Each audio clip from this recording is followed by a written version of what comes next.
যখন ছোট ছিলাম তখন কিন্তু শুনতাম মুরব্বীদের মুখে, দাদা বাবা যারা ছিলেন মুরব্বীরা একসাথে সবাই কুরবানি করতো, একটা পশু কিন্তু বড় দেখে। সব সময় শুনতাম তাদের মুখে যে সুন্দর যেন হয়, দেখতে যেন অসুন্দর না হয়। কিন্তু আসলে কুরবানিটা সবচেয়ে সুন্দর যেটা পশু, এটা আবার বকরি হোক, ভেড়া হোক, দুম্বা হোক, গরু হোক, মহিষ হোক, ওট হোক, যেটাই হোক, সুন্দর যেটা এটাই কিন্তু কুরবানির জন্য সবচেয়ে উত্তম, সবচেয়ে বেস্ট যেটা। কিন্তু এই বছর মানুষের মুখ থেকে শুনতে পাইতেছি এলাকায় এলাকায় ওই যে গরু জবাই করে, মানে সব সময় গোশত বিক্রি করে, কসাই যাদেরকে বলা হয়, অথবা কসাই না, তারপরেও সে একটা পশু দেখলে বুঝতে পারে যে এটার মধ্যে কেমন গোশত হবে। এই বছর কিন্তু সুন্দরের চাইতে মানুষের মাঝে, মানুষের মুখে বেশি বেশি যে তুমি তো ভালো বুঝো একটা পশুতে কেমন গোশত হবে, এই হিসাব করে আমাকে একটা পশু কিনে দিও। নাউজুবিল্লাহ। গোশত না হয় একটু কম হবে, না হয় একটু বেশি হবে, তো মূলত কাজটা তো আল্লাহর সন্তুষ্টির জন্য। কার জন্য? কার জন্য? আল্লাহর সন্তুষ্টির জন্য, এবং লাভ আমার মানে অবর্ণনীয় লাভ। হাদিস শরীফের মধ্যে এসেছে, আমার নবী বলেছেন যে যিনি কুরবানি দেন, কুরবানি দাতা, উনি যখন পশু কুরবানি করবে তার আমল নামায় কুরবানির পশুর গায়ে যত বেশি পরিমাণ পশম আছে, কি আছে? গায়ে যত পশম আছে, এই পশমের সমান নেক তার আমল নামায় দেওয়া হবে। আর জোরে, আর জোরে। এইবার সুন্দর হয়েছে, সুবহানাল্লাহ। তো জান্নাতের মেহমানদের জন্য জান্নাতি ফল, তাহলে সুবহানাল্লাহ বলতে কি কৃপণতা করা যায়? হ্যাঁ, যায় না। তা আমি যেটা বলতে চেয়েছিলাম, রাসূলকে প্রশ্ন করা হলো, ইয়া রাসূলুল্লাহ, ইয়া হাবিবাল্লাহ, নবী গো, আপনি বলেছেন কুরবানির পশুর গায়ে যতগুলো পশম, প্রত্যেকটা পশমের বিনিময়ে তার আমলনামায় নেক দেওয়া হবে। ইয়া রাসূলুল্লাহ, ইয়া হাবিবাল্লাহ, নবী গো, যদি বকরি বা বেড়া হয়, তার মানে ফজিলত বোঝানোর জন্য বলছি, হাদিস শরীফের মধ্যে এসেছে গরু মহিষ ওটের তুলনায় কিন্তু বকরি বেড়া দুম্বা এগুলো ছোট। নবীজিকে প্রশ্ন করা হলো, ইয়া রাসূলুল্লাহ, বকরি বেড়াগুলোর ক্ষেত্রে আমার নবীজি জানিয়ে দিয়েছে, বকরি বেড়াগুলো যেগুলো রয়েছে, বকরি বেড়া, ওই বকরি বেড়ার গায়ের পশমের সম পরিমাণ নেক ও আমলনামায় দেওয়া হবে। মহব্বতে। তার মানে দেখেন, আল্লাহ রাব্বুল আলামিন কিন্তু কে ছাগল, কে গরু, কে মহিষ, কে ভেড়া, কে উট দিল, সেটা কিন্তু আল্লাহর দেখার বিষয় না। দেখার বিষয় হলো কতটুকু তাকওয়া নিয়ে সে কুরবানিটা করেছে, নিয়ত, তার ভাবনা, তার চিন্তা কতটুকু আল্লাহ রাব্বুল আলামিনের দিকে ধাবিত করে, আল্লাহ রাব্বুল আলামিনকে পাওয়ার জন্য তার হৃদয়ের দুর্বলতা প্রকাশ করে কুরবানি করতে পড়েছে, সেটা হলো দেখার বিষয়। কোনটা দেখার বিষয়? কথা বলে না। তাকওয়াটা, তাকওয়াটা কোনটা? তার মানসিকতাটা হলো দেখার বিষয়। এখন আমার রাসূল একদিন একটা পশু জবাই করে দিলেন, আর জবাই করে দিয়ে তিনি বললেন, আমার যে উম্মতগুলো কুরবানি দেয়নি তাদের পক্ষ থেকে কুরবানিটা করে দিলাম। এখন আমার নবীজি, আমরা নবীজির জন্য, নবীজির নামে কুরবানি তো করা থাক দূরে, আমরা নবীজির দেখানো পথেও হাঁটতে রাজি না। তাহলে এই কুরবানি দিয়ে লাভ হবে? কোনো লাভ হবে? কোনো লাভ হবে? এখন আপনি যদি গোশত খাইতে চান, আল্লাহ আপনাকে গোশতই খাওয়াবে, কিন্তু এই গোশত যে আপনাকে কতটুকু সুস্থ রাখবে সেটা শেষ পর্যন্ত ভাবার বিষয়। ঠিক না? ঠিক। আমরা কি কুরবানির গোশত মেপে, পশুর গায়ের গোশত মেপে পশু কিনে কুরবানি দিব, নাকি সুন্দর দেখে তাকওয়া নিয়ে কুরবানি দিব? আজকে ইব্রাহিম আলাইহিস সালাম যেমনি স্বপ্ন দেখেছেন, বাবা গো, আমি স্বপ্নে দেখেছি তোমাকে কুরবানি করেছি, বাবা জলদি তুমি তোমার এই স্বপ্নকে বাস্তবায়ন করো। ইব্রাহিম খলিলুল্লাহ ইসমাইল জবিউল্লাহকে নিয়ে গেলেন কুরবানি করার জন্য প্রস্তুত। বাবা গো, তোমার কাজ তুমি দ্রুত সম্পন্ন করো, এক মুহূর্তের জন্য তুমি পিছপা হইও না। যখন ইব্রাহিম আলাইহিস সালাম আল্লাহ রাব্বুল আলামিনের পরীক্ষায় যখন উত্তীর্ণ হয়ে গেলেন, সন্তানকে কুরবানির জায়গায় যখন নিয়ে গেল, আল্লাহ রাব্বুল আলামিন একটা ডাক দিয়ে বললেন, আমি আমার প্রিয়দেরকে এইভাবেই পরীক্ষা করি। ইব্রাহিম খলিলুল্লাহ পরীক্ষায় বিজয়ী উত্তীর্ণ হয়ে গেছে। আমি আপনাদেরকে বলি, আজকে যদি সেই ধারাটা অব্যাহত থাকতো তাহলে কি উপায় হতো? উপায় ছিল? উপায় ছিল না। আপনার সন্তানের জন্য, আপনার জন্য আরেকটা মজার বিষয় হলো, কুরবানিতে তাকওয়াটা বেশি করে নেবেন, যেন আল্লাহ রাসূলের বিধানের যেন কোনো ধরনের কোনো ত্রুটি না হয়। তার কারণ হলো, কুরবানির পশুটা জবাই করার পরে রক্তটা মাঠে জমিনে পড়তে দেরি, কুরবানি দাতার গুনাহগুলি মাফ হইতে দেরি হয় না। তাহলে কুরবানিটা অত্যন্ত তাকওয়া নিয়ে করতে হবে না? আল্লাহ এবং আল্লাহর হাবিব যেভাবে দেখিয়ে দিয়েছেন সেইভাবে আমাদেরকে কুরবানিটা করতে হবে। কুরবানির জন্য পশু চিহ্নিত করা হয়েছে, গরু, বকরি, ভেড়া, দুম্বা। এই তিনটা কিন্তু 1 বছরের হলেই এনাফ। বকরি, ভেড়া, দুম্বা, এই তিনটা 1 বছরের হলেই এনাফ। গরু এবং মহিষ 2 বছর। কয় বছর? 2 বছর। আর ওট লাগবে 5 বছর। ওট লাগবে কত বছর?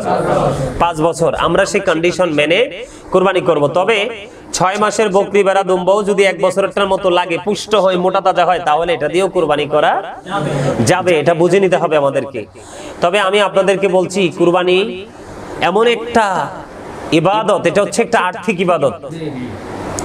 ইব্রাহিম আলাইহিস সালাম এবং ইসমাঈল আলাইহিস সালামের স্মৃতি বিজড়িত এক মহান ইবাদতের নাম হলো কুরবানি। কি? যেটা আমাদের জন্য পালনীয়।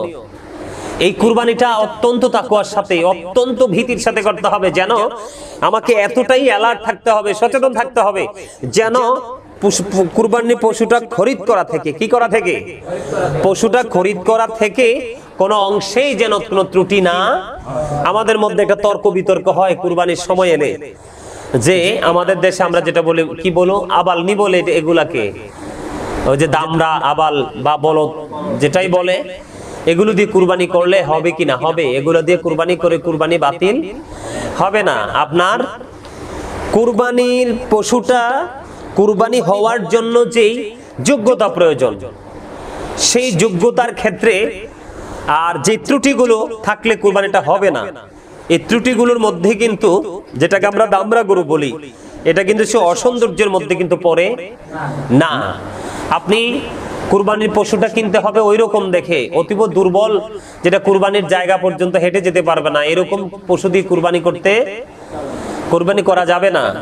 কান কাটা, লেজ কাটা, এইরকম ধরনের, যেটাকে একদম প্র্যাকটিক্যালি অন্ধ, তো এইরকম ধরনের গরু দিয়ে কি করা যাবে না? কুরবানি করা একবারে নিখুঁত সুন্দর পশু দিয়ে কুরবানি করতে হবে। আর কুরবানিটা কিন্তু সবার উপর ওয়াজিবও না। কি? কুরবানিটা সবার উপর ওয়াজিব নয়। প্রথমত হলো, আপনি কুরবানিটা ওয়াজিব হলো মুসলমানের উপরে, কোনো অমুসলিমের উপরে নয়। আরেক দ্বিতীয়ত হলো, যিনি মুসাফির ওনার উপর কুরবানি ওয়াজিব নয়, যিনি মুকিম ওনার উপর কুরবানি ওয়াজিব।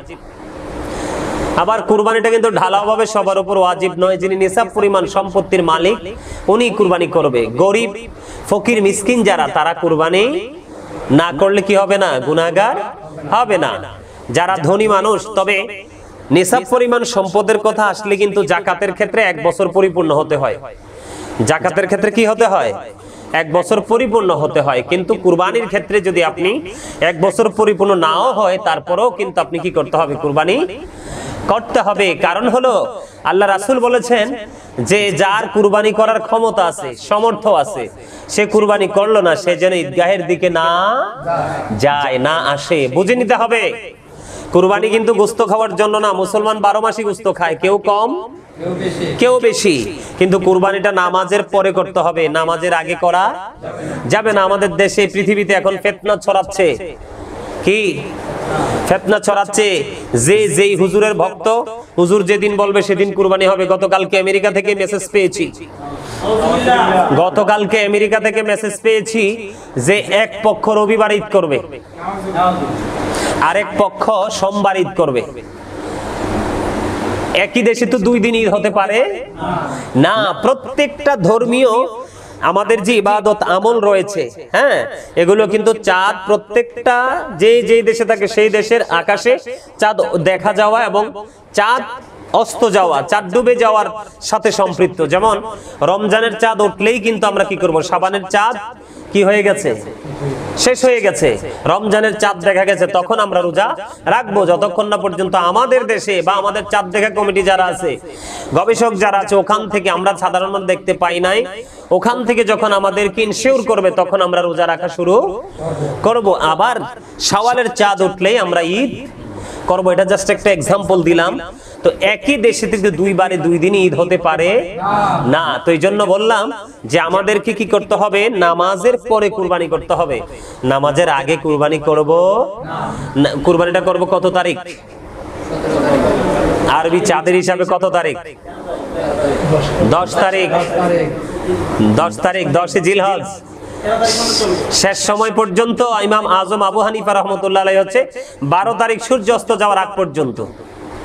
কত তারিখ, 10, 11। এখানে কিন্তু আমাদের একটা আমল আছে, এটা কিন্তু আমরা ভুলে যাই, তাকবীরে তাশরিক যেটা বলা হয়।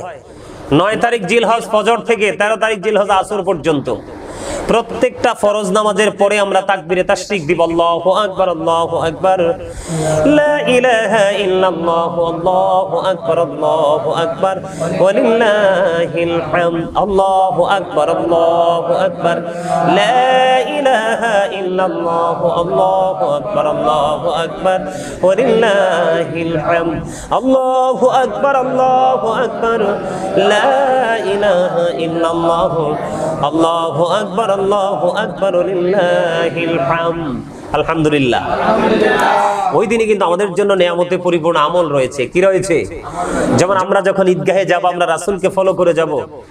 আমার নবীজি যখন রমজানের ঈদের জামাত পড়তে যেতেন, তখন তিনি বেজোর খেজুর খেয়ে যেতেন। এই আমলটা আমরা করা, বেজোর খেজুরকে ঈদগাহের দিকে যাওয়া, এটা আমাদের জন্য সুন্নাহ। এটা আমরা কি করব, আমলটা করব। আল্লাহর হাবিব ঈদুল ফিতরের নামাজে না খেয়ে যেতেন না, আর ঈদুল আজহার নামাজ তিনি শেষ না করে কিছু খেতেন না।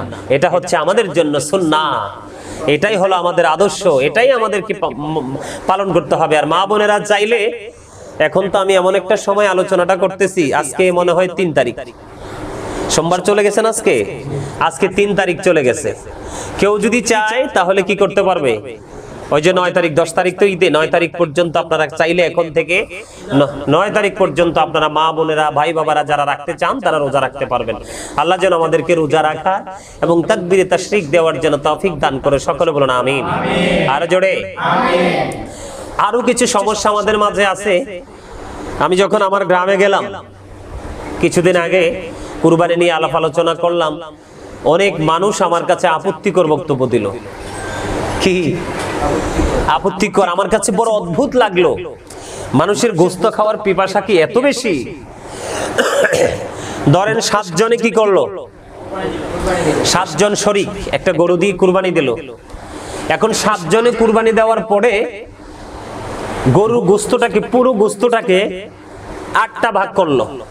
গত বছর নাকি আমাদের এলাকাতে এরকম করছে, কোন হুজুর নাকি ফতোয়া দিছে। কি দিছে? আপনি আমরা তো গায়ের জোরে যা ইচ্ছা তাই করতে পারি না, কিন্তু আসলে পরিপূর্ণ সহি শুদ্ধ পন্থায় সেটা হলো কিনা, সেটাই হলো দেখার বিষয়। এই জন্য আল্লাহ রাব্বুল আলামিন যেই কোনো কথাই বলেছেন, ইয়া আইয়ুহাল্লাযিনা আমানু বলেছেন, ইয়া আইয়ুহান নাস বলেছেন। এর মধ্যে সবচেয়ে বেশি যেটা খুঁজে পাই, ইয়া আইয়ুহাল্লাযিনা আমানু, আল্লাহ রাব্বুল আলামিন হে ঈমানদার বলে ডাক দিয়ে বলেছেন। সবচেয়ে উত্তম যে পন্থা, কুরবানির পশুটা কিনে জবাই করার পরে গোশতটা যারা শরীকরা নিবে, সবচেয়ে উত্তম যেটাকে মুস্তাহাব বলা হয়, উত্তম যে পন্থাটা সেটা হলো গরুটাকে জবাই করে, পশুটাকে জবাই করে গোশতটা 3টা ভাগে ভাগ করা হবে। কয়টা ভাগে? 3টা ভাগে ভাগ করা হবে। একটা ভাগ আপনার সমাজের গরিব দুঃখী অসহায় মানুষের জন্য, আর আরেকটা ভাগ আপনার আত্মীয় স্বজন যারা রয়েছে দূর দূরান্তে, তাদের কি নাই কুরবানি তারা দিতে, কেউ দিল বা কেউ না দিল সমর্থ নেই, কিন্তু আত্মীয় হিসাবে আপনি আরেকটা ভাগ তার জন্য রাখবেন। কার জন্য? তার জন্য রাখবেন। আর একটা ভাগ, যেমন 7 জনে যদি কুরবানি দেন, একটা ভাগ 7 জনে মিলে ভাগ করে নেবেন। সুবহানাল্লাহ।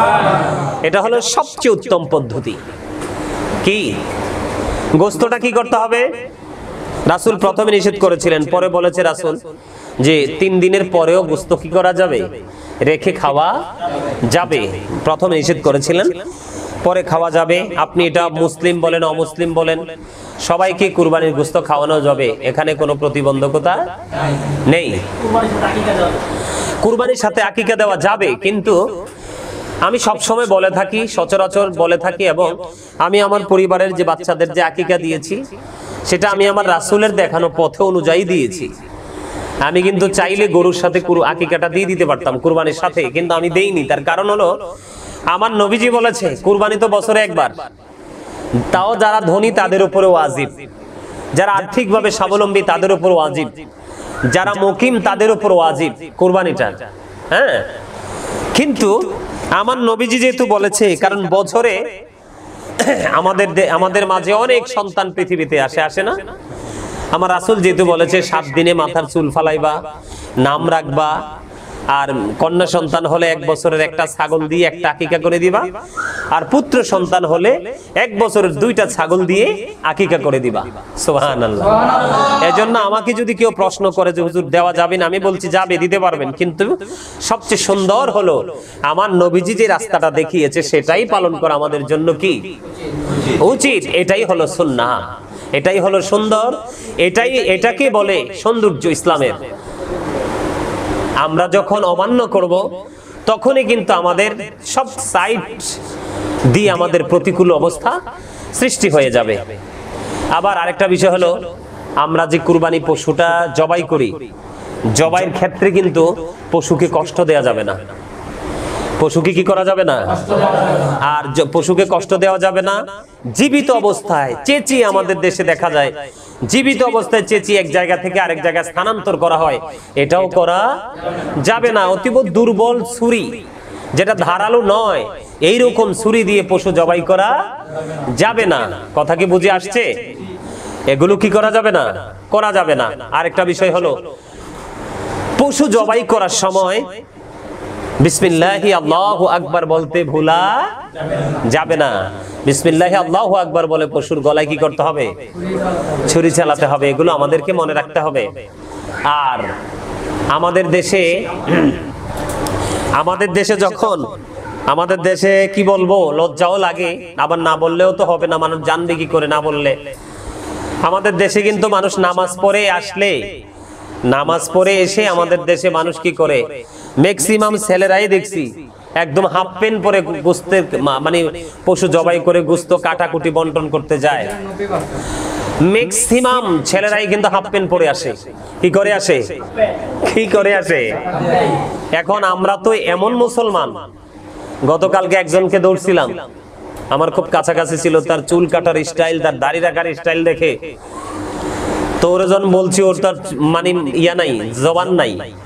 আমি ওরে বলছি, আমার রাসূল বলেছে হাদিস শরীফের মধ্যে সব জাতির জন্য মডেল হওয়ার কথা ছিল আমাদের, সব জাতের জন্য। কথা বলে না? আমাদের দেশে কত বিধর্মী আছে না? সবার জন্য মডেল হওয়ার কথা ছিল কার? মুসলমানদের, ইমানদারদের। আর আজকে আমাদের মডেল হচ্ছে বেঈমানেরা। এখনকার যুগের ছেলেরা, যারা ইয়াং ছেলেরা, ম্যাক্সিমাম ছেলে কি হিন্দু না মুসলমান বোঝা যায়? বোঝা যায়? তাদের দাড়ি রাখার স্টাইল দেখলে, দাড়ি কাটার স্টাইল দেখে, এখন এগুলোকে রঙিন করার স্টাইল দেখলে আসলেই কি এটা আসলেই কি মুসলমান কিনা, এটাকে সালাম দিব কিনা। এখন সালাম দিয়ে যদি দেখি এটা অন্য জাত, তো কেমনে হইলো? ওদেরকে তো সালাম দেওয়া যাবে না। কথা কি বুঝে আসছেনি আমার? তো আমি বলতে চাই, আমরা যারা মুসলমান ইমানদার, আমাদের নাভি থেকে টাকনুর উপর পর্যন্ত ঢাইকা রাখতে হবে, এটা ফরজ। পুরুষের জন্য কি? কথা বলে না। পুরুষের জন্য কি? নাভি থেকে টাকনুর উপর পর্যন্ত ঢেকে রাখা ফরজ। এখন কুরবানি দেওয়া ওয়াজিব। কুরবানি দেওয়া কি ওয়াজিব। এখন গোশত বন্টন করা রাসূলের দেখানো পথ অনুযায়ী এটা একটা সুন্নাহ। এখন এর মাঝখান দিয়ে কিন্তু আমরা ফরজকে জবাই করে ফেলছি গরুর সাথে সাথে। কাকে? গুরুত্বপূর্ণ এক ফরজ আমল, যেটা নাভি থেকে টাকনুর উপর পর্যন্ত কি করে রাখতে হবে, ঢেকে রাখতে হবে, মাস্ট বি, এটা আমাদের জন্য ফরজ। ওয়াজিব এবং সুন্নাহর মাঝে রেখে আমরা ফরজকে কি করে দিলাম, একেবারে জবাই করে দিলাম। এটা কখনোই উচিত নয়, এটা ইসলাম বিরোধী, বড় অন্যায়, বড় অপরাধ। আল্লাহ যেন আমাদেরকে সবাইকে কুরবানি করব আল্লাহর সন্তুষ্টির জন্য, নাভি থেকে টাকনুর উপর পর্যন্ত ঢেকে রাখবো, এটাও আল্লাহর সন্তুষ্টির জন্য। গোস্তটাকে যথাযথভাবে বন্টন করব, সেটাও আল্লাহর সন্তুষ্টির জন্য। এগুলো আমাদেরকে কি করতে হবে, মাথায় রেখে কাজ।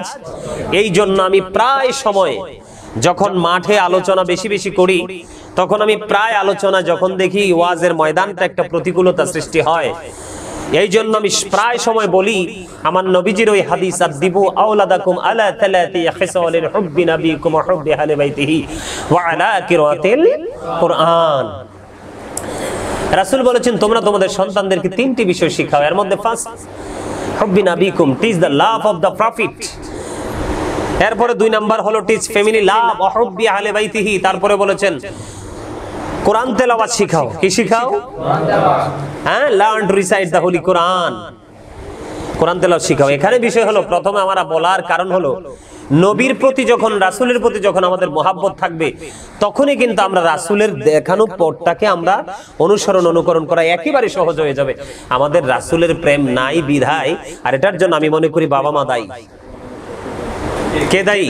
বাবা মা। এই যে আমাদের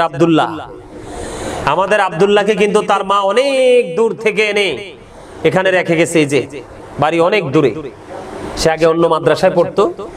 তার আম্মু যখন এই নবীর প্রেমের ইতিহাস গল্প শুনছে, পরে পাগল হয়ে গেছে আমার কাছে ছেলে দেওয়ার জন্য, পরে আমাদের মাদ্রাসায় দিয়ে গেল।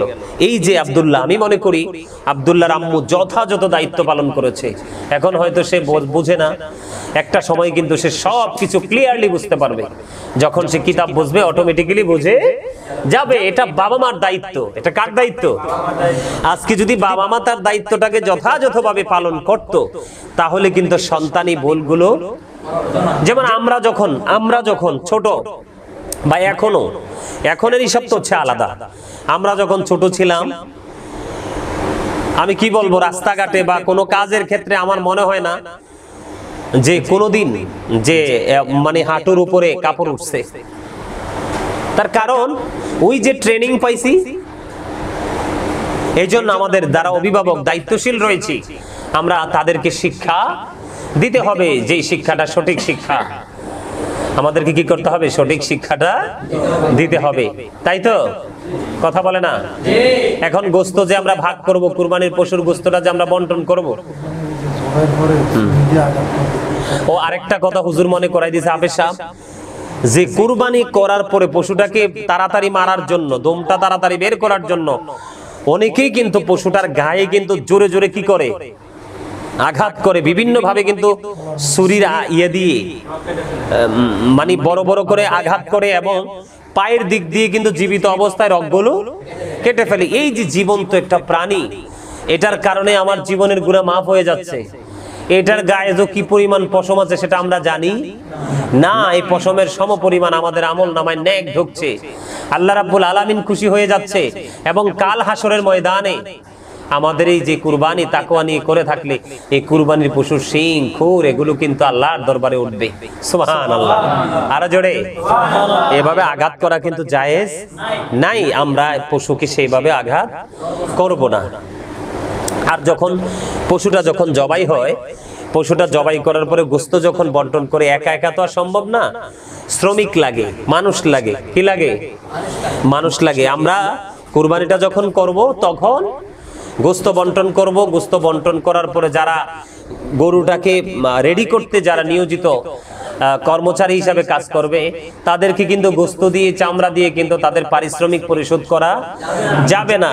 আপনি গোশত দিলে সেটা আলাদা বিষয়, সৌন্দর্যের বিষয়, আপনি গোশত দিয়ে দিবেন, কিন্তু তাকে কিন্তু সেই পরিশ্রমের বিনিময়ে আপনি আলাদা পারিশ্রমিক দিতে হবে। এটা হলো কুরবানির সৌন্দর্য, এটা হলো কুরবানির ক্ষেত্রে তাকওয়া যে পদ্ধতি ইসলাম দিয়েছে আমাদেরকে, সেই পদ্ধতিটাকে আমরা অনুকরণ করব। আরেকটা বিষয় হলো চামড়াটা, পশুর চামড়াটা। পশুর চামড়া যখন আমরা বিক্রি করব, কি করব? বিক্রি করব। এই টাকা কিন্তু কুরবানি দাতা খেতে পারবে না, এটা হক গরিবদের, মিসকিনদের। এখানে আরেকটা বিষয় আছে, যদি নিজেরা চায়, কে চায়? যদি নিজেরা কুরবানি দাতারা চায় এই গরু পশুর চামড়াটা বিভিন্ন প্রক্রিয়ার মাধ্যমে সে ব্যবহার করবে, সেই ক্ষেত্রে আবার নিজে ইউজ করতে পারবে, ব্যবহার করতে পারবে, কোনো সমস্যা নেই। কিন্তু যদি বিক্রি করা হয় তাহলে এই টাকা গরিবদের মাঝে বিলিয়ে দিতে হবে, তাহলেই কুরবানিটা পরিপূর্ণ হবে। এটা বছরে মাত্র একবার। আমাদের মধ্যে কম্পিটিশন চলে, আমাদের মধ্যে কি চলে? কম্পিটিশন চলে যে অমুকে 70,000 দিয়ে আনছে, আমি তার ডাবল 1,40,000 দিয়ে আনবো। কিন্তু কুরবানির ক্ষেত্রে কিন্তু এইরকম কোন সিস্টেম নাই। আপনি ভালো লাগা থেকে, ভালোবাসা থেকে, আল্লাহর সন্তুষ্টির জন্য আপনি কি করেন? 1 লক্ষ 1.5 লক্ষ দিয়ে কুরবানি করেন, কিন্তু কম্পিটিশনে যাবেন না। কুরবানির যে মূল সৌন্দর্য, তাকওয়ার জায়গাটাকে নষ্ট করবেন না। কোনো কসাই দ্বারা গোস্ত কয় কেজি হবে, কত মন হবে, সেটা নির্ধারণ করার চেষ্টা করা যাবে না। আমাদেরকে মাথায় রাখতে হবে আমরা আল্লাহর দিদার চাই, আল্লাহর সন্তুষ্টি চাই। এখানে আরেকটা বিষয় হলো, অনেকেই যেই কোনো কারণে যেই কোনো একটা ক্রাইসিসে পড়ার কারণে, সাময়িক ক্রাইসিস, সেটা পড়ার কারণে সে কুরবানিটা নির্দিষ্ট সময়ে দিতে পারতেছে না। সেই ক্ষেত্রে যেই টাকা দিয়ে সে কুরবানি করবে, সেই টাকাটা কিন্তু সে গরিব দুঃখীর মাঝে সদকা করে দিতে পারবে, তাহলেই তার কুরবানি আদায় হয়ে যাবে। সুবহানাল্লাহ, আরো জোরে সুবহানাল্লাহ। এখানে আমি যেটা বারবারে বলতে চেয়েছি, এখানে একটা বড় বিষয়, সেটা হলো তাকওয়ার বিষয়। কিসের বিষয়? আর কেউ যদি চায় যে হুজুর আমি কুরবানি করেছি, আমি কি করেছি? কুরবানি করেছি, আমি এক টুকরো গোশত খাবো না, আমি পুরো গোশতটাই গরিবদের মাঝে সদকা করে দিব, তাহলেই কুরবানি হবে, কুরবানি কোনো সমস্যা হবে না। এখানে মূল বিষয় হলো যে আল্লাহ রাব্বুল আলামিন চায় আমরা কুরবানি করি, আর এই কুরবানির দ্বারা কিন্তু আমরা আল্লাহর আরো এক ধাপ আল্লাহর নিকটবর্তী হয়ে যেতে পারবো।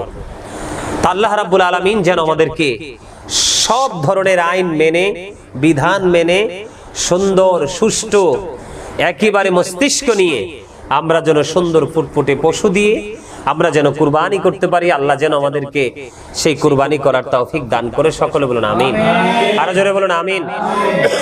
বিশেষ করে গরু জবাই করার সময়, পশু যেটাই আপনি দেন, পশু জবাই করার সময় কিন্তু যদি কোনো আলেম দিয়ে কুরবানি করান, তাহলে কিন্তু পশুর সামনে থাকতে হবে। কুরবানি দেওয়ার সময় কি করতে হবে? হ্যাঁ, কিস্তি তুললে কুরবানি দেওয়া যাবে না, পারিশ্রমিক দিয়ে দিলে হবে, কোনো সমস্যা নাই। তবে জবাই করার সময়, ওই যে বললাম, জবাই করার সময় সচেতন থাকতে হবে, সঠিকভাবে করা যাবে। ঋণ করে, কিস্তি করে, হাওলাত করে আনা যাবে, কিন্তু কুরবানির আগে আগে টাকা পরিশোধ করে দিতে হবে। আর সুদ, এখন তো গ্রামে গঞ্জে মূর্খ মানুষের সংখ্যা আসলে বেশি। কি গ্রামে গঞ্জে মূর্খ মানুষের সংখ্যা বেশি। এরা মনে করে যে মানুষজন দেয় না, আল্লাহ মনে হয় দেয় না। কি অনেক বাটফার আছে, হরিপুরে ঘটনা করছে, সুদের উপরে টিয়াই না, এত সুদ খায় আর কি কুরবানি দিচ্ছে। কুরবানি দেওয়া তো সওয়াবের কাজ, সুদ খাওয়া তো গুনার কাজ। কিন্তু গুনার সওয়াবের সবকিছু সমান হয়ে গেল, গুস্তা খাওয়া হয়েছে তালা। এখানে বিষয় হচ্ছে, কোন হালালের সাথে যদি হারাম যুক্ত হয়ে যায়, তখন ওইটার হালাল থাকে না, ওই হালালটা সহ কি হয়ে যায়? হারাম হয়ে যায়। এখানে একটা কথা নাও, একটা হাদিস শরীফ, লা তুকবালু সালাতুম বিগাইরি তুহুর ওয়ালা সাদাকাতুম মিন গুলুল, পবিত্রতা ছাড়া ইবাদত কবুল হয় না, আর হালাল উপার্জন না হলে কিন্তু কোন দান সাদকা কোনটাই কবুল। কুরবানিটা তো এক ধরনের সদকা না? আল্লাহর সন্তুষ্টির জন্য আমি আমার পক্ষ থেকে কি করলাম? কুরবানি করলাম। কথা কি বুঝে আসছে? তাহলে সুদের টাকা দিয়ে তো প্রশ্নই আসে না, কোনোভাবে কি করা যাবে না, কুরবানি। তা আমাদেরকে সচেতন থাকতে হবে। আমি ওই যে বললাম তাকওয়া, যেই ব্যক্তি তাকওয়ার জায়গাটা বুঝতে পারছে, কোন জায়গাটা? যেই ব্যক্তি তাকওয়ার জায়গাটা বুঝতে পারছে, সেই ব্যক্তির মধ্যে যে তাকওয়ার যার সিনায় থাকবে, যার মাথায় তাকওয়ার কথাটা থাকবে, সে কিন্তু কখনোই সুদ, ঘোষ, কিস্তি তো সুদ। আপনাকে দিবে 5,000, আপনার থেকে নিবে 12,500। মানে আমি কি আঙ্গুল দিয়া খাই নাই, আমি দাঁড়া দিয়া খাইছি? কি আমি হাত দিয়া খাই নাই, আমি কি দিয়া খাইছি? হ্যাঁ, তো বিষয়টা হচ্ছে এরকম। আরে যত রকমের যত কিছুই হোক, মানে সব ধরনের হারামের কথাই বলি। এখন তো আমাদের দেশে কি বলবো, বলার কোনো ভাষা নাই। আমাদের দেশে যারা ম্যাক্সিমাম চাকরিজীবী, আসলে প্র্যাকটিক্যালি দেখি নাই, যাইও নাই, প্র্যাকটিক্যালি দেখি নাই, কিন্তু একটা জিনিস দেখি অনলাইন মিডিয়াগুলোর মাধ্যমে, আমাদের দেশে কোনো কিছুই কিন্তু এখন আবার ঘুষ ছাড়া হয়, ঘুষ ছাড়া হয় না। এখন ঈদের আগে আগে কিন্তু আমাদের দেশে অনেক চাকরিজীবী আছে, কর্মচারী আছে, আছে না, যে ওরা পাগল পারা। কারণ আমি এখানে যেমনই হই, কিন্তু বাড়িতে গিয়ে আমাকে কি করতে হবে? 1.5 লক্ষ টাকা দিয়ে কুরবানি দিতে হবে। এক কুরবানি করবে ঈদের দিন। কয় কুরবানি? এক কুরবানি করবে ঈদের দিন, ঈদের নামাজ পড়ে। তার আগে যে কত মানুষকে জবাই করে, আছে না নাই? এক কুরবানির জন্য অসংখ্য কুরবানি, মানুষকে অসংখ্য কুরবানি করে দিচ্ছে যার হাতে একটু ক্ষমতা আছে। ওই সমস্ত অবৈধ টাকা দিয়ে, পরে রক্তচোষা টাকা নিয়ে আপনি যতই ভালো কাজ করেন আর বড় কাজ করেন, পৃথিবীতে হয়তো আপনার সমর্থকদের কাছে আপনি কি হতে পারবেন? বড় হতে পারবেন, অথবা মানে সুন্দর প্রশংসার একটা জায়গা করে নিতে পারবেন। সত্যিকার অর্থে কিন্তু কোরআন হাদিসের দৃষ্টিতে আপনি কিন্তু আল্লাহ আল্লাহ রাসূলের সন্তুষ্টি অর্জন করা মোটেও সম্ভব হবে হবে হবে না। আর পশু যেহেতু আমরা খরিদ করব, পশু যেহেতু কিনবো, তাহলে নিশ্চয়ই গোশতও তো খাবো, তাই না? পশু কিনার মানে কি? আল্লাহ কি কইছে যে কুরবানি করার পরে সবটি গোশত আমার কাছে পাঠাই দাও? কইছে নি? তো সব তো আমাদেরই জন্য। সব কার জন্য? সময় সময় আল্লাহ রাব্বুল আলামিন আল্লাহর বান্দাকে কিছু কি দিয়েছেন? সুযোগ দিয়েছেন বান্দার গুনাহ মাফের জন্য। বান্দা যেন ধাপে ধাপে আল্লাহর দিদার প্রাপ্ত বান্দাদের মাঝে যেন অন্তর্ভুক্ত হয়ে আল্লাহ ওয়ালা হতে পারে। আল্লাহ রাব্বুল আলামিন বিভিন্ন সময় সময় আমাদেরকে সে নিয়ামত দিয়েছেন। তো আমাদের সামনে আসছে আগামী 17 তারিখ, অত্যন্ত গুরুত্বপূর্ণ একটা দিন, কুরবানির দিন। এটা বড়ই নিয়ামতের দিন, এটা একটা আর্থিক ইবাদত। আমরা যেন যথাযথভাবে করতে পারি, আল্লাহ যেন সেই তৌফিক দান করে। সকলে আবারও বলুন আমিন। আরেকটা বিষয় হলো, অনেকে কিন্তু বুঝতে পারবে না 9 তারিখ। কয় তারিখ? 9 তারিখ ফজর থেকে 13 তারিখ আসর পর্যন্ত। আমি একটু সুন্দর করে বলে দেই, 9 তারিখ মানে হলো ঈদের আগের দিন। কোন দিন? ঈদের আগের দিন যে ফজরের নামাজ আমরা পড়বো, ফজরের নামাজ পড়ার পরে আমরা যখন ফরজ নামাজটা আদায় করব, সালাম ফিরিয়ে আমরা তাকবীরে তাশরিক পড়ব। ঈদের আগের দিন ফজর থেকে শুরু হবে, তার মানে 16 তারিখ থেকে। কত তারিখ? 16 তারিখ হলো 9 তারিখ, 17 তারিখ হলো 10 তারিখ, 18 তারিখ হলো 11 তারিখ, 19 তারিখ হলো 12 তারিখ, 20 তারিখ হলো 13 তারিখ। তাহলে 16 তারিখ ফজর থেকে, 16 তারিখ ফজর থেকে 20 তারিখ আসরের নামাজ পর্যন্তই তাকবীর চলবে। কথা কি বুঝে আসছে? আর যারা ঈদের নামাজের দিকে যাবেন, নিশ্চয়ই সবাই 12 মাস নামাজ না পড়লেও ঈদের দিন কিন্তু অনেকেই পড়ে, নামাজ পড়ে না। সবাইকে বলবো, যারা ঈদের নামাজের দিকে যাবেন অবশ্যই পায়জামা পাঞ্জাবি পরে সুন্নাতি পোশাক পরে যাবেন, আতর লাগাবেন, বছরের সবগুলো দিনের চাইতে উত্তম রূপে গোসল করবেন। এক রাস্তা দিয়া ঈদগাহে যাবেন, আরেক রাস্তা দিয়ে ঘুরে নিজের গন্তব্যে আসবেন। যাওয়ার সময় সবাই পড়তে থাকবেন আল্লাহু আকবার, আল্লাহু আকবার, লা ইলাহা ইল্লাল্লাহ, আল্লাহু আকবার, আল্লাহু আকবার, ওয়ালিল্লাহিল হামদ, আল্লাহু আকবার, আল্লাহু আকবার, লা ইলাহা ইল্লাল্লাহ, আল্লাহু আকবার, আল্লাহু আকবার, ওয়ালিল্লাহিল হামদ, আল্লাহু আকবার, ইলাহা ইল্লাল্লাহ, আল্লাহু আকবার, আল্লাহু আকবার, ওয়ালিল্লাহিল হামদ। আলহামদুলিল্লাহ। আমি আবারও বলছি, একবারে সর্বশেষ প্রান্তে চলে আসছে আলোচনা। আমি সবাইকে বলবো, কে কত বড় গরু দিয়ে পশু দিয়ে কুরবানি দিয়েছে সেই টেনশন না করে আমরা সবার সিনায় যেন একটা টেনশন থাকে, আল্লাহ আমার কুরবানিটা জানি কবুল হয়েছিনি, আল্লাহ তুমি আমার কুরবানিটা কবুল করে নাও। আমরা আমাদের সেই টেনশনে যেন থাকি, সেই প্রত্যাশা আল্লাহর কাছে করি। আল্লাহ যেন আমাদেরকে সুন্দর মানসিকতা নিয়ে ইসলামের বিধান অনুযায়ী আমরা যেন যাদের উপর কুরবানি করা ওয়াজিব আমরা যেন কুরবানিটা করতে পারি। আল্লাহ রাব্বুল আলামিন যেন আমাদেরকে সেই তৌফিক দান করে। ইন্নাল্লাহা ওয়া মালাইকাতাহু ইউসাল্লুনা আলান নবী ইয়া আইয়ুহাল্লাযীনা আমানু সাল্লু আলাইহি ওয়া সাল্লিমু তাসলিমা। আল্লাহুম্মা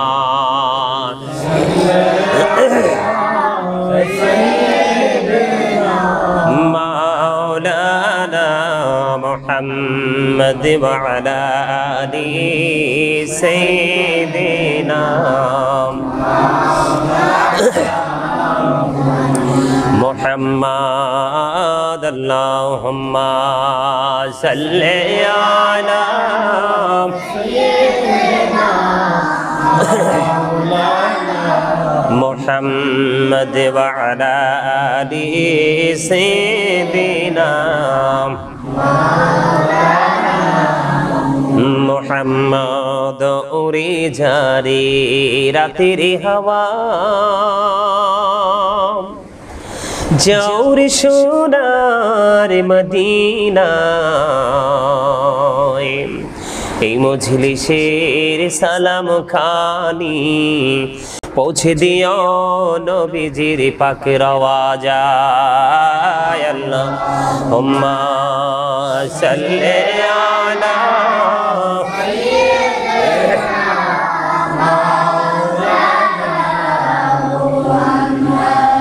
ওয়া আলা আলি সাইয়্যিদিনা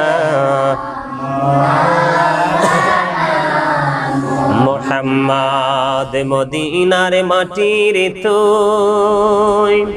তুই যে বড় ভাগ্যবান, তোরি মাঝে শুয়ে আছে প্রাণের নবী দো জাহান। আল্লাহুম্মা সাল্লি আলা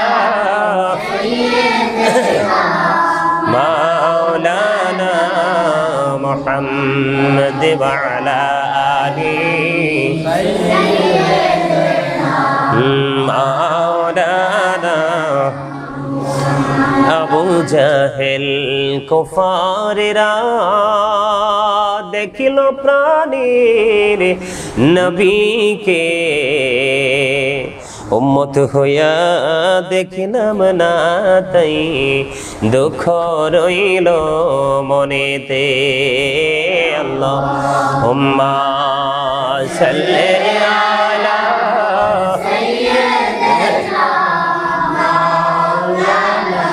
মিষ্টি কুলের সবাই বলে আজ আমাদের খুশির দিন, এই ধরাতে তশরীফ আনছেন রাহমাতাল লিল আলামিন।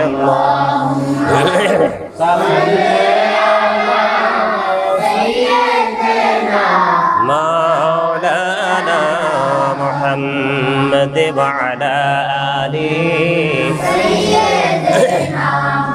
মাওলানা মুহাম্মদ। লা ইলাহা ইল্লাল্লাহ লা ইলাহা ইল্লাল্লাহ লা ইলাহা ইল্লাল্লাহ লা ইলাহা ইল্লাল্লাহ লা ইলাহা ইল্লাল্লাহ লা ইলাহা ইল্লাল্লাহ। হায়রে কত সুন্দর মদিনা, যাইতে এই জানিনা। আহা কত সুন্দর মদিনা, কেমনে যাব জানিনা। হায়রে দয়া কর দয়াল আল্লাহ, দয়া কর নসিব কর মদিনা। লা ইলাহা ইল্লাল্লাহ লা ইলাহা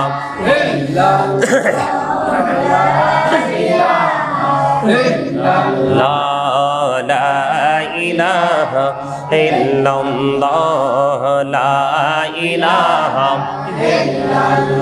হায়রে শাহাদাত জান্নাতে বানাইলো মনের মতো সাজাইলো হায়রে একটি কদম রাখার আগে একটি কদম আজরাইলে ধরায় পাঠাইলা লা ইলাহা ইল্লাল্লাহ লা ইলাহা লা ইলাহা হায়রে নামাজে রোজা ছাইরো না মা বাবাকে ভুইলো না হায়রে জান্নাতবাসী হইতে চাইলে জান্নাতবাসী হইতে চাইলে প্রাণ ভরে করো সাধনা লা ইলাহা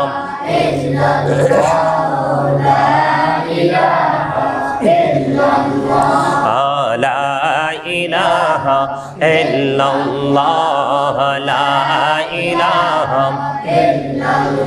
তুমি কাহুরে বানাইলা কালিমুল্লাহ তুমি কাহুরে বানাইলা রুহুল্লাহ মোর নবীকে বানাইলা তুমি মোর নবীকে বানাইলা তুমি নূর মুহাম্মদ সাল্লাল্লাহ লা ইলাহা ইল্লাল্লাহ লা ইলাহা লা ইলাহা ইল্লাল্লাহ মুহাম্মাদুর রাসূলুল্লাহ সাল্লাল্লাহু আলাইহি ওয়াসাল্লাম আল্লাহ আল্লাহ আল্লাহ আল্লাহ আল্লাহ আল্লাহ আল্লাহ আল্লাহ আল্লাহ আল্লাহ আল্লাহ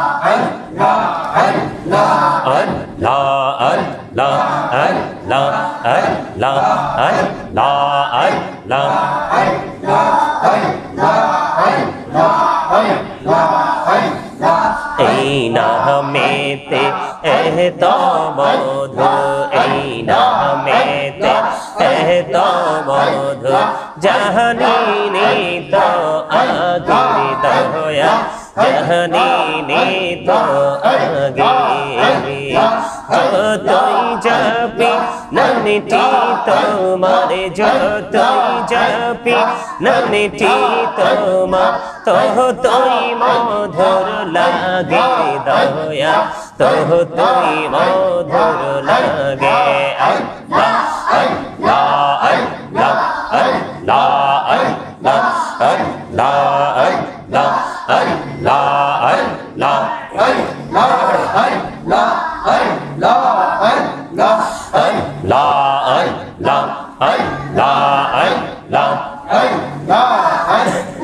মনে বড় আশায় আছে যাব মদিনা মনে বড় আশায় আছে যাব মদিনা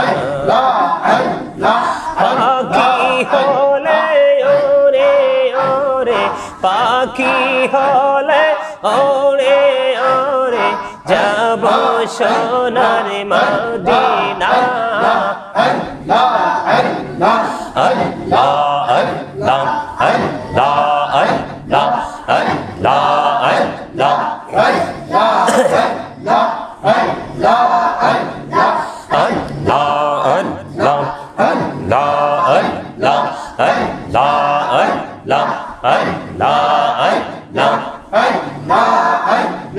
পাগল পাড়া মনটা শুধু তোমায় খোঁজে দিবানিশি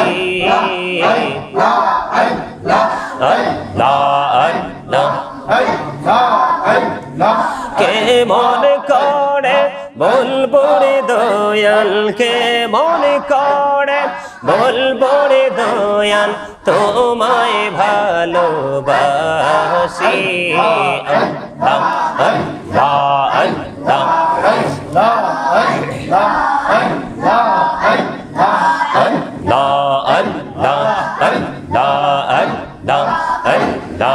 আল্লাহ প্রেমেরাল কহড়ে গো নহবি মেহরা যেতে যাইয়া দয়াল প্রভু দিলেন মেরাজ দয়াল প্রভু দিলেন মেরাজ মুমিনের লাগিয়া আল্লাহ আল্লাহ আল্লাহ আল্লাহ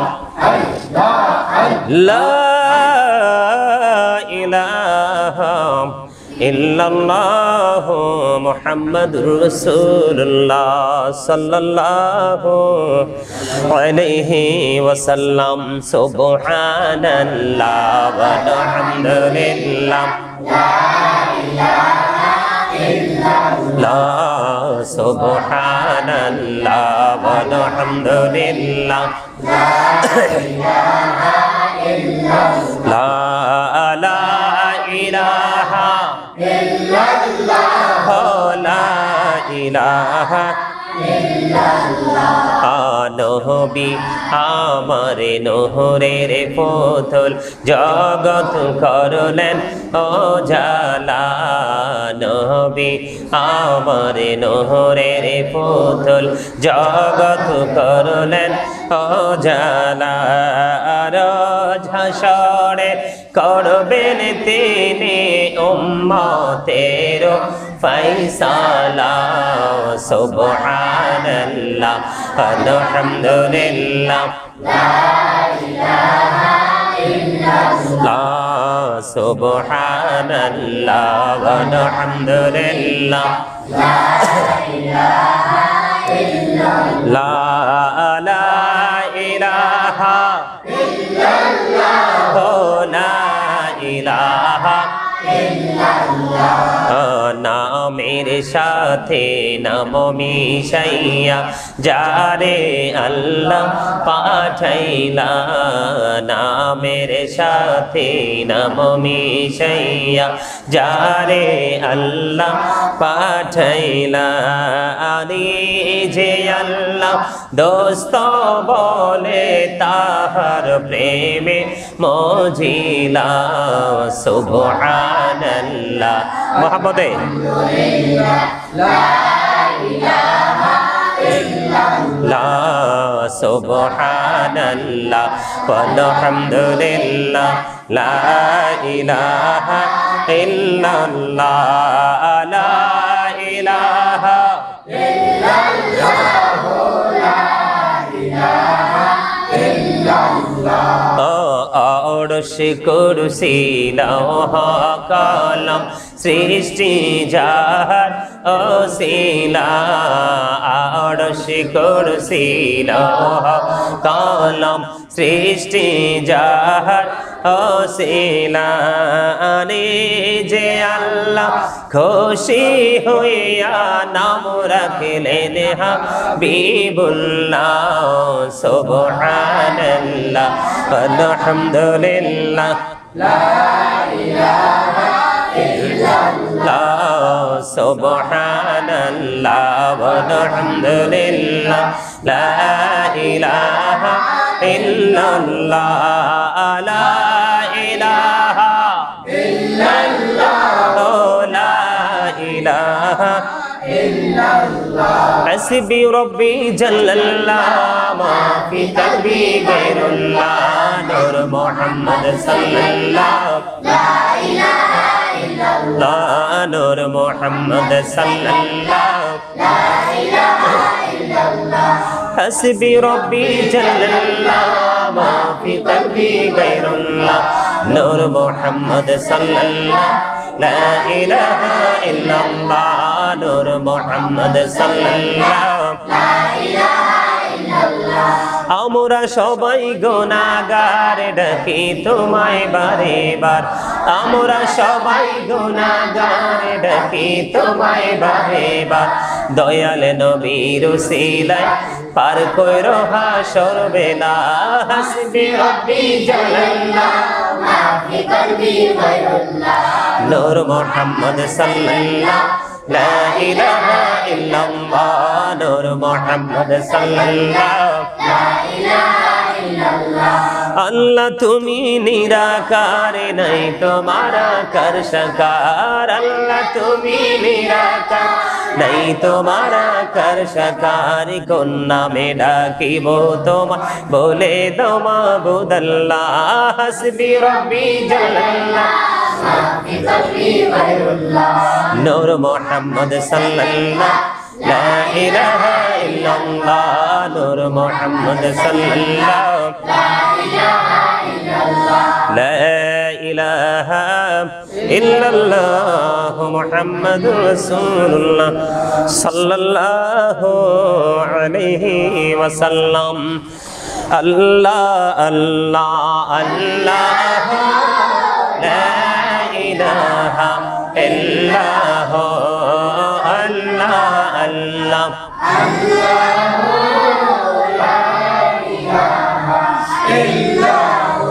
আল্লাহ পাকের প্রিয় হাবিবে মুহাম্মদ রাসূল সবার আগে হলেন তিনি সৃষ্টি কোলের মূল নবীজি আল্লাহ আল্লাহ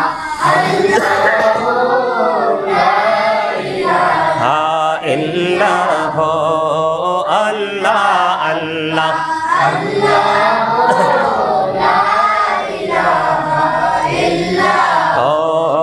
আপন নূর দিয়া আল্লাহ করিয়া সৃজন আরশির পরে কুরসির তরে রাখিলেন গোপন নবীজি আল্লাহ আল্লাহ লা ইলাহা ইল্লাল্লাহ আল্লাহ আল্লাহ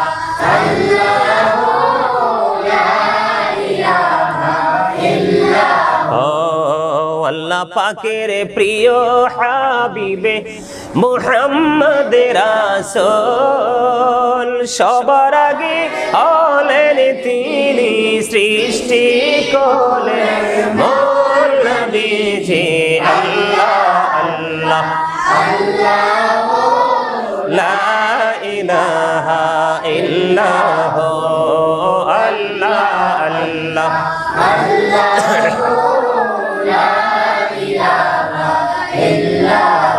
মনটাই আমার চায় যে শুধু যেতে মদিনায় আরে অবুঝ মনে রে বোঝাই যত সে তো বোঝে না নবীজি আল্লাহ আল্লাহ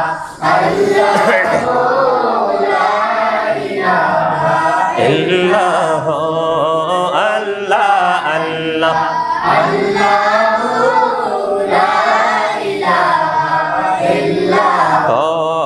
মৌতের তুফান আসবে যখন নবী গো আমরার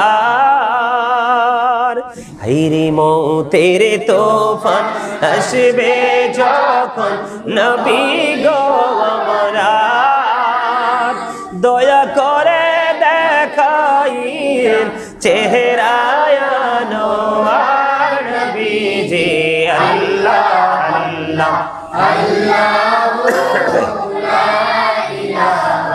ইল্লাল্লাহ আল্লাহ আল্লাহ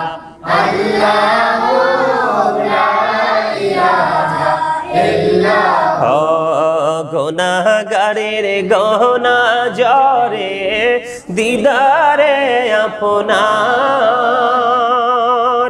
দয়া করে দিন দেখা হাবিবি দু জাহান নবীজি আল্লাহ আল্লাহ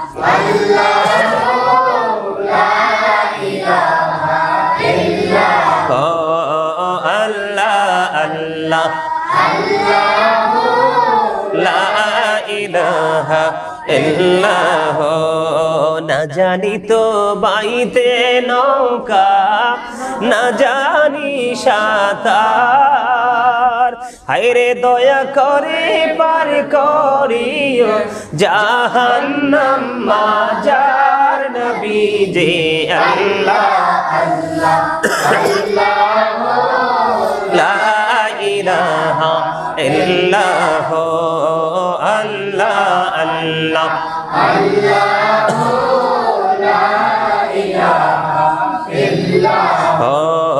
সশরীরে জিন্দা নবীজি সোনার মদিনায় আসুন সবাই দাঁড়াইয়া সালাম জানাই নবীজি আল্লাহ আল্লাহ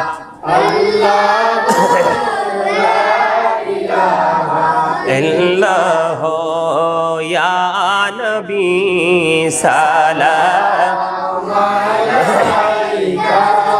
ইয়া রাসূল সালাম ইয়া হাবিব সালাম সালাওয়াতুল্লাহ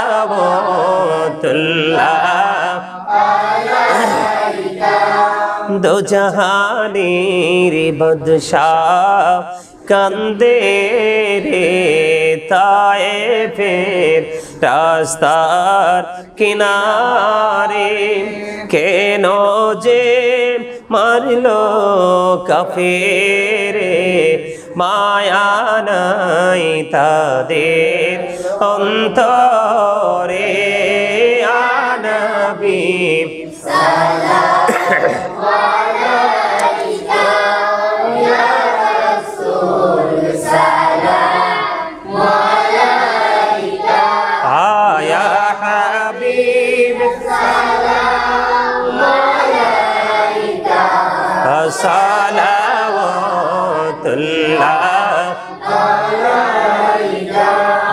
तुम ही हो साहिबे जबले तोरे तुम ही हो साहिबे जबले नोड़ तुम ही हो साहिबे माँ की तुम ही हो साहिबे मादानी या नबी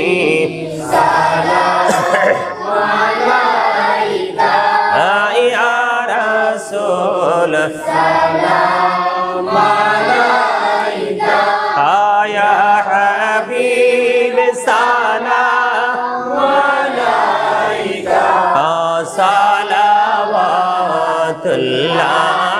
अलैका नबी गो मदीना হইতে সবকে পাড়ে দেখিতে মোদের লাশ কবরে রাখিলে লইলে গো আপন কোলে নবী সালাম আলাইকা আয়া রাসূল সালাম আলাইকা আয়া হাবিব সালাম আলাইকা সালাওয়াতুল্লাহ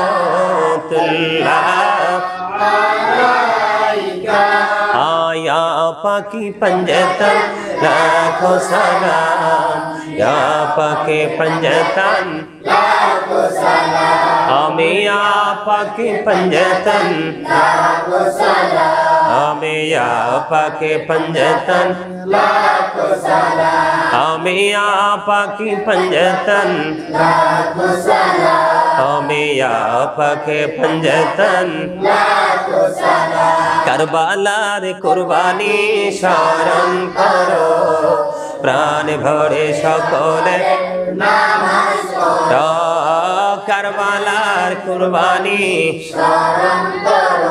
ও প্রাণ ভরে সকলে ইয়া হুসাইন শাহ হুসাইন লাখো সালাম ইয়া হুসাইন শাহ হুসাইন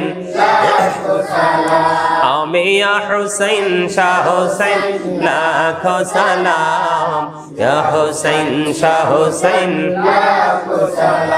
মুস্তাফা জানে রহমত পেরা मुशम्मह बज में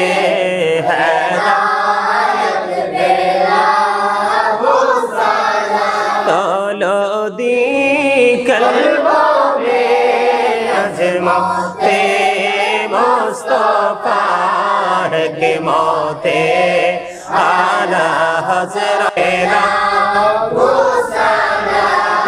मुस्तफा जाने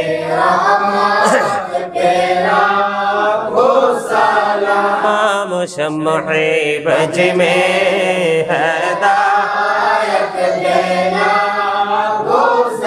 गौसल आजम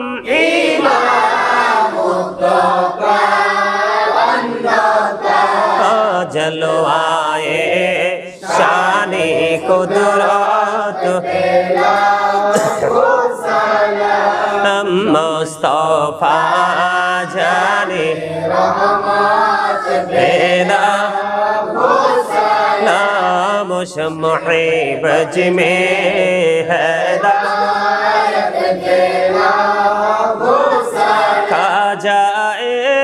खाजे गान खाजा गाड़ी बेने बाजे उस मायनो दिनो मिला तो पेला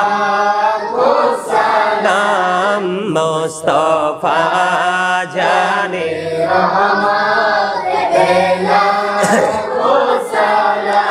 मुशम्मह बज में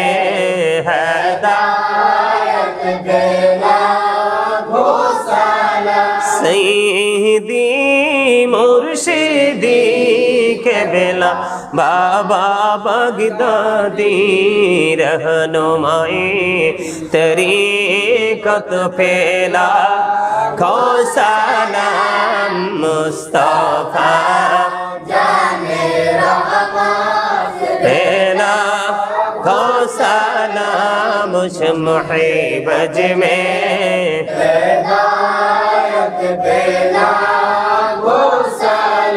नूरे रसूल नूरे खुदाया रसूल अल्लाह नूरे रसूल नूरे खुदा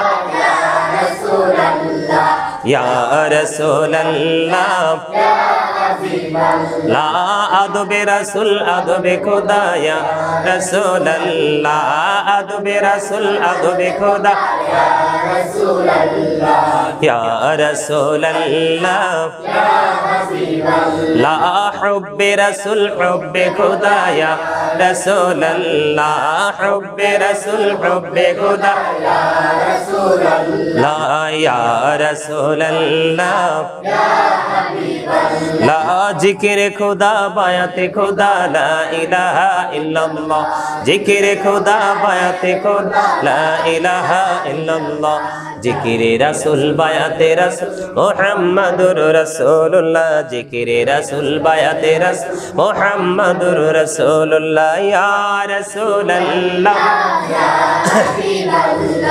या रसूल अल्लाह या हबीब अल्लाह बलगल उला बिकमालिही कशफत दुजा बिजमालिही हसनत जमीउ खिसालिही सल्लल्लाहु अलैहि वालिही सल्लल्लाहु अला मुहम्मद सल्लल्लाहु अलैहि सल्लल्लाहु मुहम्मद सल्लल्लाहु अलैहि अस्सलातु वस्सलामु अलैका रसूलल्लाह अस्सलातु वस्सलामु अलैका हबीबल्लाह अस्सलातु वस्सलामु अलैका शाफिअल मुज़निबीन। উলামায়ে কেরামদেরকে নিয়ে, হুফাজে কেরামদেরকে নিয়ে, দাড়ি পাকা মুরব্বী বাবাদেরকে নিয়ে, আল্লাহ দূর দূরান্ত থেকে আসা মেহমানদেরকে নিয়ে, জামিয়াতুল মাদ্দিনা মাদ্রাসার স্টুডেন্টদেরকে নিয়ে, শিক্ষকদেরকে নিয়ে আল্লাহ তোমার শাহী দরবারে দোকানে হাত তুলেছি, মেহেরবানি করে আমাদের হাত তুমি কবুল ও মঞ্জুর করে নাও। আল্লাহ একটা কোরআন খতম করা হয়েছে, এই কোরআন খতমের মধ্যে যদি কোনো ভুল ত্রুটি হয়ে থাকে, ইয়া রাব্বাল আলামিন আমরা মিলাদ দুরূদ জিকির আলোচনা করেছি, ভুল ত্রুটি যদি হয়ে থাকে তা নিজ গুণে ক্ষমা করে দিই। হাদিয়া লক্ষ কোটি কোটি গুণে বাড়াইয়া দো জাহানের বাদশা নবী কামলেওয়ালা রওজা মুবারকে শুধু সোনার মদিনায় হাদিয়া পৌঁছায় দাও। জান্নাতুল বাকি, জান্নাতুল মুআল্লায় হাদিয়া পৌঁছায় দাও। আমিন। আল্লাহ সাহাবায়ে কেরাম থেকে অর্ধ পর্যন্ত যাদের উসিলায়, যাদের কারণে আমরা সুন্দর ইসলাম পেয়েছি, আল্লাহ মেহেরবানি করে প্রত্যেকের কদমে হাদিয়া পৌঁছায় দাও। আমিন। আল্লাহ যিনি আজকে দোয়ার আয়োজন করেছেন, দোয়ার প্রার্থী হয়েছেন, ইয়া রাব্বাল আলামিন মেহেরবানি করে, ইয়া রাব্বাল আলামিন ওনার আপন স্বজন যারা কবরে চলে গেছে, মেহেরবানি করে প্রত্যেকের কবরে হাদিয়া পৌঁছায়া দাও। আমিন। আল্লাহ গো, আল্লাহ যার জন্য আজকে এত সুন্দর জান্নাতের বাগান সাজানো হয়েছে, আয়োজন করা হয়েছে, আল্লাহ তাকে তোমার প্রিয় বান্দা বান্দীদের অন্তর্ভুক্ত করে নাও। আমিন। আল্লাহ তার উপর তোমার খাস রহমত তুমি বর্ষণ করে দাও। আল্লাহ পৃথিবী থেকে তুমি তাকে নিয়ে গেছো, তার পরপারের জীবনটা চির নিয়ামতে পরিপূর্ণ তুমি করে দাও। আমিন। আওলাদ যারা যিনি দোয়া চেয়েছেন আল্লাহ তাকে তুমি কবুল করে নাও, আমিন। তার নেক হায়াত তুমি বাড়ায়া দাও। আমিন। আল্লাহ শারীরিক মানসিক সুস্থতা তুমি দান করে দাও। আমিন। ইয়া রাব্বাল আলামিন তার সন্তানেরা দেশের বাহিরে আছে, ছেলে মেয়েরা সবাইকে কবুল করে নাও। আমিন। সবার উপর খাস রহমত তুমি বর্ষণ করে দাও। আমিন। তারা যে যে আশা করে আজকে দোয়ার প্রার্থী হয়েছেন, দোয়া চেয়েছেন, আল্লাহ তাদের প্রত্যেকের মনের আশা তুমি পুরা করে দাও। আমিন। আল্লাহ মেহেরবানি করিয়া রব্বাল আলামিন আমার সঙ্গে যারা হাত তুলেছে সবাইকে তুমি কবুল করে নাও। আমিন। সকলার জীবনের গুনাহ মাফ করে দাও। আমিন। সকলার হায়াতের মধ্যে তুমি বরকত দিয়ে দাও।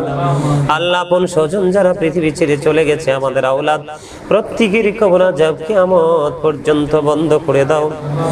আল্লাহ গোটা পৃথিবীর মধ্যে ইয়া রাব্বাল আলামিন তোমার হাবিবের প্রেমিক আহলুস সুন্নাহ ওয়াল জামাতের অন্তর্ভুক্ত আল্লাহ যারা রয়েছে সবাইকে তুমি কবুল করে নাও।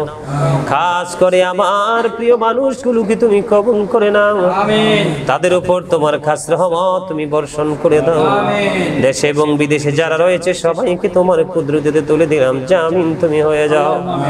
যার যার মনের পবিত্র আশা তুমি পুরা করে দাও। আল্লাহ এই জামিয়াতুল মদিনা মাদ্রাসাটাকে অনেক দূর নিয়ে গিয়ে নিয়ে যাওয়ার তৌফিক তুমি দান করে দাও। প্রত্যেকটা স্টুডেন্টের উপর খাস রহমত তুমি বর্ষণ করে দাও। আমিন। তাদের ফ্যামিলি পরিবারের উপর তোমার খাস রহমত তুমি বর্ষণ করে দাও। আমিন। আল্লাহ গোলাম রাব্বির বাবা পৃথিবী ছেড়ে চলে গেছে, আল্লাহ তার বাবার কবর আযাব কিয়ামত পর্যন্ত বন্ধ করে দাও। ইয়া রাব্বাল আলামিন মেহেরবানি করে মরহুম কাউসার আলম সাহেবের কবরে হাদিয়া তুমি পৌঁছায়া দাও। আমিন। ওনার কবরটাকে চির জান্নাতের টুকরা করে দাও। জীবনে যদি কোনো ভুল করে থাকে ক্ষমা চাই, মাপ চাই, মেহেরবানি করে তুমি ক্ষমা করে দাও। ও রব্বানা লা তুজি কুলুবানা বা'দা ইয হাদাইতানা ওয়া হাব লানা মিন লাদুনকা রাহমা ইন্নাকা আনতাল ওয়াহ্হাব। আমিন। ইয়া রাব্বাল আলামিন, ইয়া পাক পরওয়ারদিগার আমার ছোট ভাই জাহিদ, আল্লাহ এই জাহিদের পরিবারের সকল সদস্যদেরকে তুমি কবুল করে নাও। তাদের উপর তোমার খাস রহমত তুমি বর্ষণ করে দাও। মা দুঃখিনী দুনিয়ায় বেঁচে আছে, আল্লাহ তার উপর খাস রহমত তুমি বর্ষণ করে দাও। আল্লাহ তোমার প্রিয় বান্দীদের অন্তর্ভুক্ত তুমি তাকে করে নিও। আল্লাহ তাদের মনের সকল পবিত্র আশা তুমি পুরা করে দিও।